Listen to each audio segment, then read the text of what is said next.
नेता, नारा, नीति, पार्टी, अवतार, सरकार, विचार, महापुरुष, तत्वज्ञान ये सब सहायक है, वो कारण नहीं बनते। कारण समाज है। आरएसएस के 100 साल मंच से भागवत ने कही ऐसी बात जिसे सुनकर सब चौंक गए। हम महाशक्ति नहीं बनना चाहते तो आखिर आरएसएस क्या बनना चाहता है? राजनीति नहीं, सत्ता नहीं, फिर संघ का असली मकसद क्या है? भागवत ने खोला राज। 100 साल बाद आरएसएस की नई परिभाषा भागवत के शब्दों ने बढ़ाई देश भर में हलचल।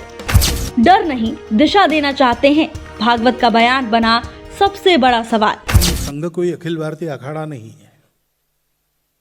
संघ में भारतीय रागदारी के आधार पर घोष की धुनें बजती है, व्यक्तिगत गीत होते हैं, सांघिक गीत होते हैं, लेकिन संघ कोई अखिल भारतीय संगीत शाला नहीं है।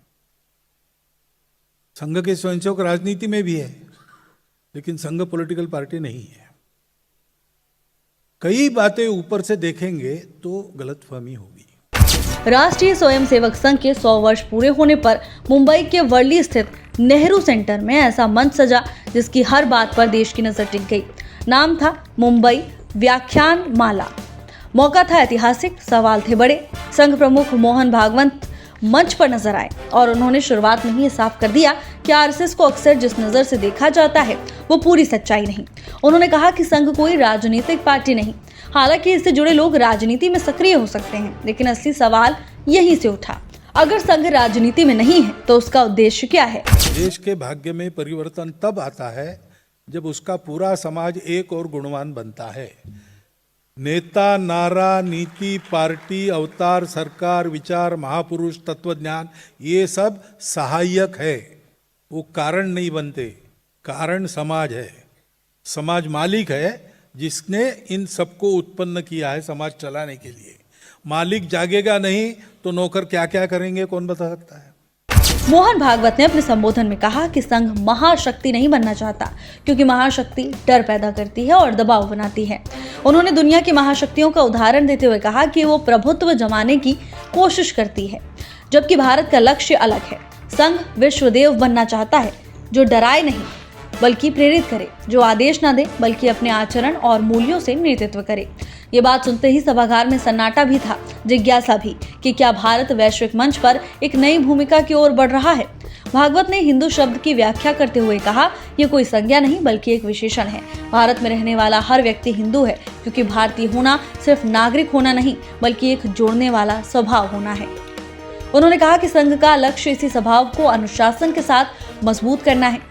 संघ के स्वयंसेवक बिना सरकारी मदद के समाज के सहयोग से 1.3 लाख से ज्यादा सेवा कार्य चला रहे हैं। ये आंकड़ा अपने आप में कई सवाल खड़े करता है। संघ प्रमुख ने यह भी स्पष्ट किया कि आरएसएस ने ना तो पैरामिलिट्री संगठन है और ना ही कोई रिएक्शनरी ताकत। संघ किसी के विरोध में नहीं चला, ना किसी से प्रतिस्पर्धा में। उन्होंने उदाहरण देते हुए कहा कि संघ को समझने के लिए दूर से देखना काफी नहीं, उसे अनुभव करना होगा। जैसे चीनी को समझने के लिए व्याख्यान नहीं, एक चम्मच काफी है। 100 साल बाद संघ खुद को फिर से परिभाषित कर रहा है कि वो क्या है और उससे भी है वो क्या नहीं है। इस कार्यक्रम में साधु संतों से लेकर सियासी और सामाजिक हस्तियां मौजूद रहीं। अभिनेता सलमान खान की मौजूदगी ने भी चर्चा बढ़ा दी है, लेकिन सबसे बड़ा सवाल अब भी बना हुआ है, क्या संघ के 100वें वर्ष का ये संदेश आने वाले समय में देश की राजनीति, समाज और वैश्विक छवि को नई दिशा देगा?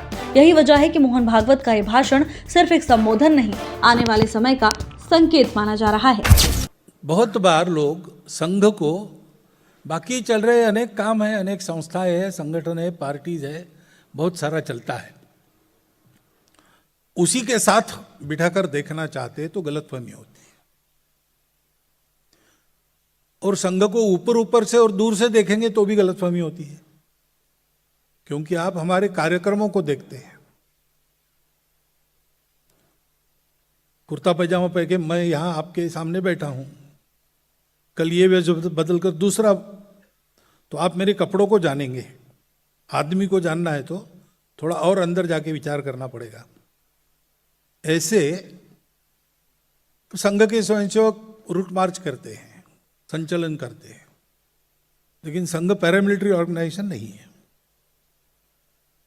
संघ के स्वयंसेवक लाठी काठी सीखते हैं, लेकिन संघ कोई अखिल भारतीय अखाड़ा नहीं है।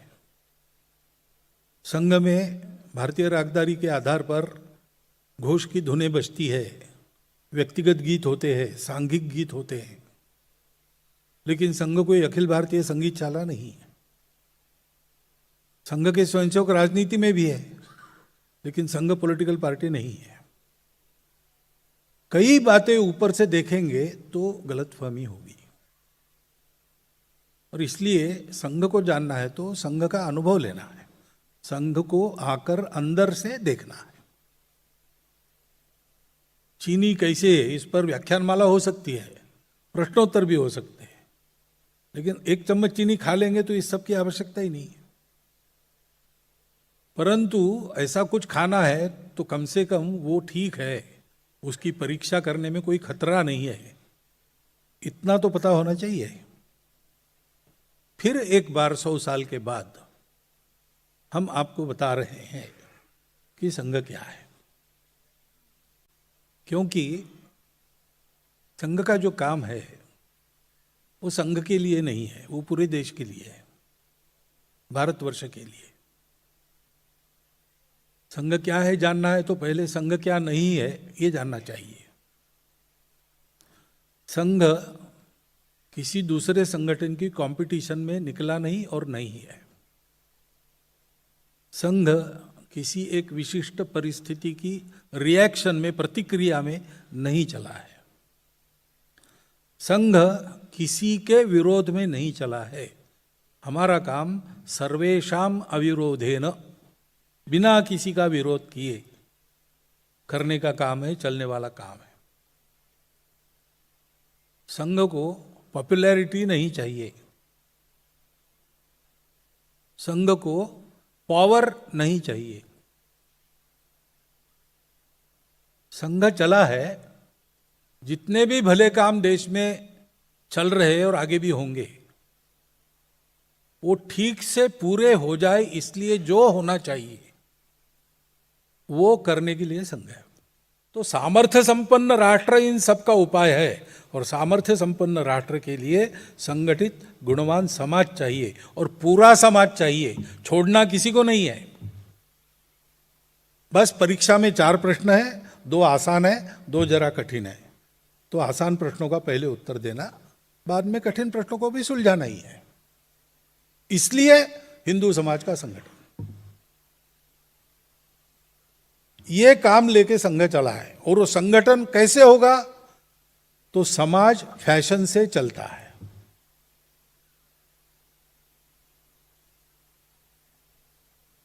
सिनेमा में सलमान खान जी क्या पहनते हैं, कॉलेज विद्यार्थी वैसा पहनते हैं। अरे भाई क्यों पहन रहे? नहीं, उन्होंने पहना इसलिए। और उन्होंने क्यों पहना मालूम नहीं। सभी बातों में ऐसा, अच्छी बात बुरी बात, सभी बातों में ऐसा फैशन से चलता है। और फैशन उत्पन्न करने वाले लोग होते हैं वो समाज के विश्वास पात्र, श्रेष्ठ, कीर्तिमान ऐसे लोग होते हैं, जिनको अपनी भाषा में कहते हैं महाजन या श्रेष्ठ। गीता में यद्यदाचरति श्रेष्ठः तत्तदेवेतरो जनः महाजनो यनगतः स पंथः। सामान्य आदमी इतना विचार नहीं करता, पचड़े में नहीं पड़ता। जिन पर उनका विश्वास है, जो उनको अच्छे लगते हैं, ऐसा होना चाहिए, ऐसा जिनके बारे में लगता है, वो जो करते वो करते। आदर्श बहुत है हमारे यहाँ, उसकी कमी नहीं है। लेकिन एक अंग्रेजी वाक्य है, ideals are like stars which we can never reach but we can plot our chart according to them. हम शिवाजी हो नहीं सकते, लेकिन शिवाजी महाराज के नक्शे कदम पर चल सकते हैं। लेकिन जब वो नक्शा जब उजागर हो जाता है शिवाजी महाराज के चरित्र के प्रकाश में, तो उसमें कांटे हैं, सब आसान नहीं है। तो सामान्य आदमी हिम्मत नहीं करता, वो कहते हम जयंती पुण्यतिथि करेंगे, जय जयकार करेंगे, सब करेंगे, उनके जैसा नहीं होंगे। शिवाजी महाराज पैदा होने चाहिए, मेरी इच्छा है, मेरे घर में ना हो, बस इतना ही है। और इसलिए जब कोई दिखता है अपने जैसा, थोड़ा 2 कदम आगे है, वो चल रहा है उस पर, तो मनुष्य का स्वाभाविक झुकाव तो अच्छाई की तरफ है, तो वो उनके पीछे, उनके साथ जाता है। समाज को हर गांव में, हर मोहल्ले में ऐसे उदाहरण चाहिए, उसके जैसे, उसमें रहने वाले, अलौकिक गुणों के धनी होने के बाद भी अलौकिक न दिखने वाले, चारित्र्य संपन्न, निस्वार्थ बुद्धि के प्रामाणिक लोग, जो सारे समाज से जीवंत संवर्तन करने वाला देशव्यापी कार्यकर्ता समूह खड़ा हो, तो समाज बदल जाएगा। यह संघ का प्रयास है। और इस एक काम को करने के बाद और कोई करने की जरूरत नहीं, क्योंकि ऐसा समाज हो जाएगा तो अपना काम खुद कर लेगा, उसको कोई कॉन्ट्रैक्टर खोजने की जरूरत नहीं होगी। आज हम कॉन्ट्रैक्ट दे रहे हैं, भगवान हमारा उद्धार करो, सरकार हमारा उद्धार करो, संघ हमारा उद्धार करो। संघ इसके लिए नहीं है। संघ ये बताने के लिए कोई तुम्हारा उद्धार नहीं करेगा, अपना उद्धार खुद करना है। उसके लिए जो गुणवत्ता चाहिए, जो योग्यता चाहिए, अकेला संघ नहीं है। संघ की एक विशिष्ट कार्य पद्धति है, अपनी गति है, उसके आधार पर पूरे भारत में और ऐसा एक चित्र हमने खड़ा किया है। परंतु और भी बहुत से लोग हैं, संत महात्मा काम कर रहे हैं, बहुत से जिनको अंग्रेजी में कहते हैं वेल मीनिंग लोग, वो ऐसी और डेली प्रैक्टिस ऐसी ये पद्धति है।